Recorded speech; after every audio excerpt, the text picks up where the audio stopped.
আৰু এটা কথা মই ন'টিছ কৰিছোঁ মানে আপোনাৰ আপুনিতো ক'লে ৰেষ্টুৰেণ্টৰ কথা ইয়াতে প্ৰায়ভাগ মই দেখিছোঁ গুৱাহাটীতে হওক বা বেলেগ জেগাতে হওক এখন পাৰ্টিকুলাৰ ৰেষ্টুৰেণ্ট মানে হায়েষ্ট টু হায়েষ্ট নতুনকৈ খুলিছে 6 মাহ বা 7 মাহ চলিব তাৰপিছত আকৌ চেঞ্জ হয় তো সেইটোত ক'ৰবাত নহ'লে ক'ৰবাত আপোনাৰ লাগে নেকি যে এইটো ক'ৰবাত কিবা এটা ড্ৰবেক্স আছে বা কিবা ধৰণৰ এটা প্ৰব্লেম আছে যিটো মানে কাৰণে ইয়াতে এই ফুড কালচাৰটো ৰেষ্টুৰেণ্ট কালচাৰটো স্পেচিয়েলি অলপ মানে একদম নৰ্মেল মানে মই যিমানখিনি দেখিলোঁ থাইলেণ্ড গ'লোঁ ভিয়েটনাম গ'লোঁ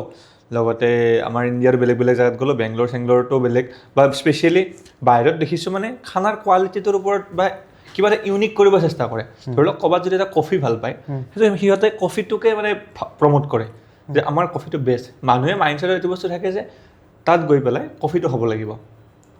তো আমাৰ ইয়াতে ৰেষ্টুৰেণ্টবিলাকৰ বেছিভাগ যিবিলাক অসমীয়া ৰেষ্টুৰেণ্টখিনিৰ কথা কোৱা নাই নৰ্মেল বাকী যিবিলাক ইণ্ডিয়ান ৰেষ্টুৰেণ্ট বা চাইনিজ ৰেষ্টুৰেণ্ট হয় চব বস্তু যেতিয়া ৰাখিব যায় সেইটো আগৰ কনচেপ্ট হয় দুই এটা জেগাত ভাল পায় বা নতুনকৈ আকৌ ছেম বস্তুৱে যিটো বস্তু আপুনি দি আছে ছেম বস্তু যদি ময়ো দিওঁ তো কাষ্টমাৰটো ভাগ হৈ গ'ল ন কাষ্টমাৰে আপোনাৰ তাত যাব নে মোৰ তাত যাব আপুনি চাগে মোতকৈ ভাল দি আছে বা মোতকৈ মোৰ কিবা এটা বস্তু মোৰ ফ্ৰাইড ৰাইচটো বহুত ভাল আপোনাৰ চাওমিনটো ভাল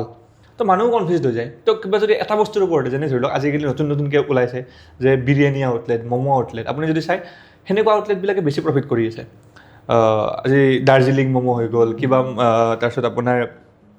ফ্ৰাইড ম'ম' কিবা ম'ম' এইবিলাক মানে যিবিলাক সৰু সৰু ব্ৰেণ্ড আহিছে বহুত ডাঙৰ ব্ৰেণ্ড বাৰু মানে সৰু সৰু আউটলেট খোলে সেইবিলাকৰ হেৰিটো বেছি ভাল কাৰণ তেওঁলোকে এটা বস্তুৰ ওপৰত ফ'কাছ কৰে আৰু সেই বস্তুটো কোৱালিটিটো দিব পাৰে কিন্তু নৰ্মেলি আমাৰ মই যিখিনি দেখিছোঁ আমাৰ ছেম বস্তুৱে ৰিপিট হৈ থাকে ছেম এখন ৰুম এটা ল'ব ফাৰ্নিচাৰ ৰাখিব ছেম খানাখিনি ছেম মেনু কাষৰ ৰেষ্টুৰেণ্টখনত যি মেনু পায় এইটো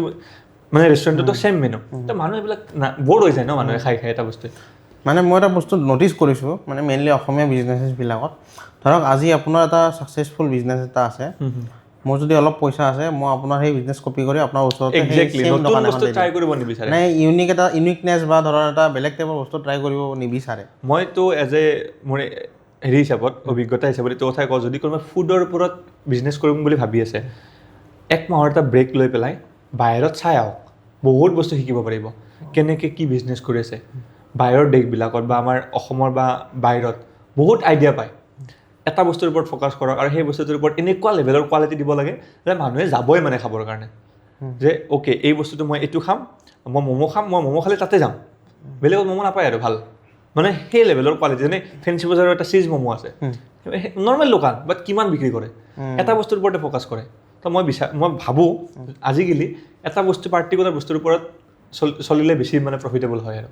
কিন্তু বেছি বস্তু ৰাখি লাভ নাই ইণ্ডিয়ানো ৰাখিছে চাইনিজো ৰাখিছে মাল্টি কুজিন ৰেষ্টুৰেণ্ট বহুত টাফ হয় মানে মেইনটেইন কৰা কিবা কৰা বহুত খৰচ থাকে সেইমতে ইনকাম কৰিব নোৱাৰে মানুহে খৰচ কৰিব নোৱাৰে কাষ্টমাৰ 20 লাখ আৰু 50 লাখ মানে আপুনি যদি ৰেষ্টুৰেণ্ট খুলিব বিচাৰে ৰেষ্টুৰেণ্ট হওক বা ফুড ছেক্টৰত যদি সোমাব বিচাৰোঁ